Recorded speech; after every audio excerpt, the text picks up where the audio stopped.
Bienvenidos al Instituto Nacional de Neuroeducación.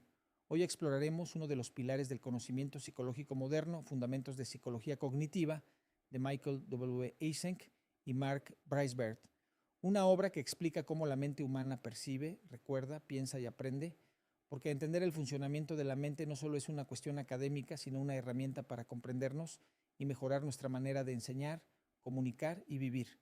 La psicología cognitiva es la rama que estudia los procesos mentales internos, la atención, la percepción, la memoria, el lenguaje y el razonamiento. A diferencia del conductismo clásico, que solo observaba la conducta externa, esta corriente busca descifrar lo que ocurre dentro de la caja negra de la mente. Eysenck y Breisbert, referentes en el campo, presentan un recorrido claro por las funciones mentales que permiten que el ser humano transforme la información en conocimiento. Uno de los primeros temas que abordan es la percepción, cómo el cerebro convierte los estímulos del entorno, luz, sonido, movimiento, en experiencias conscientes. Lo fascinante, dicen los autores, es que no percibimos el mundo tal como es, sino como nuestro cerebro lo interpreta. La mente construye la realidad a partir de datos incompletos, guiándose por patrones, expectativas y experiencias previas. Esto significa que dos personas ante el mismo estímulo pueden ver cosas diferentes. Desde la neuroeducación, esta idea es esencial. Los estudiantes no aprenden lo que el maestro enseña, sino lo que su mente logra interpretar. Por eso enseñar es también aprender a construir percepciones significativas. El segundo gran proceso que el libro desarrolla es la atención. Eysenck y Breisbert explican que el cerebro humano recibe millones de estímulos por segundo, pero solo puede atender a unos pocos. La atención actúa como un filtro, decide qué información entra en la conciencia y cuál se descarta. Este proceso no solo depende de la voluntad, sino de factores emocionales y motivacionales. El autor lo resume con una frase clave: la atención es la puerta de entrada del conocimiento. En la era digital, donde las distracciones son constantes, comprender cómo funciona la atención es vital para la educación, el trabajo y la salud mental. Otro de los capítulos más notables se centra en la memoria, ese proceso mediante el cual almacenamos y recuperamos información. Los autores explican los tres sistemas básicos: la memoria sensorial, la memoria a corto plazo y la memoria a largo plazo. Pero más allá de la estructura, lo interesante es cómo los recuerdos no son copias perfectas, sino reconstrucciones.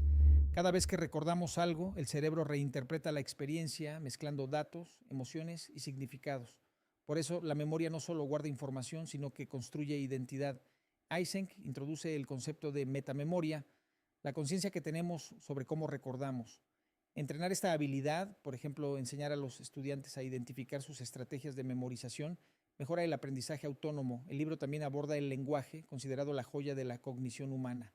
Hablar, escribir o leer implica procesos complejos de decodificación, simbolización y planificación. Los autores muestran cómo el lenguaje no solo transmite pensamientos, sino que los moldea. El modo en que hablamos influye en el modo en que razonamos y percibimos el mundo. Desde la neuroeducación, eso tiene una consecuencia directa: cuidar el lenguaje es cuidar el pensamiento. Otro apartado esencial es el razonamiento y la toma de decisiones. Eysenck y Breisbert explican que el ser humano no es tan racional como cree. Nuestro cerebro utiliza atajos mentales, heurísticos, que ahorran energía, pero también generan errores y sesgos. Comprender estos mecanismos permite mejorar la toma de decisiones en contextos educativos, organizacionales y personales.